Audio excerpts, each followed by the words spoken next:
Hello, this is Greg Allison from Green Greg's Garden and Worm Farm, coming to you on the 20th of March 2021, the first day of spring. I'll be posting this video probably later.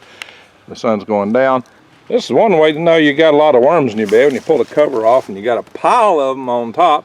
But that also tells you it's probably a little too wet inside. And the valve's open, so it should be draining out. But holy smoke, that's a lot of worms. They're just ready to be harvested. Just pick them up and go.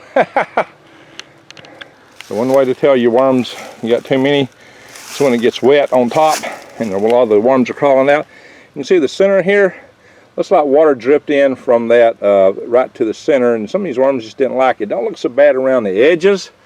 This valve is open. It should be draining out, but we can always dig down in here and kind of clear out in front of it to help it drain a little better. But I think that's good. See, I put the worms back in here that had crawled up on top, and we can dig in here and see what they look like. These worms definitely need to be fed, and the old timers would always feed the worms heavily before it would rain to keep them from crawling out of the beds.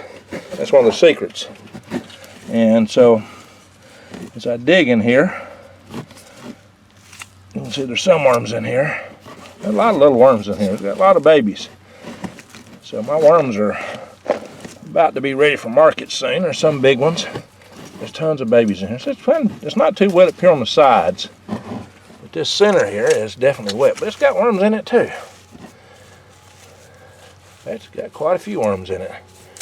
This worm is pretty rich. This bed's pretty rich with worms.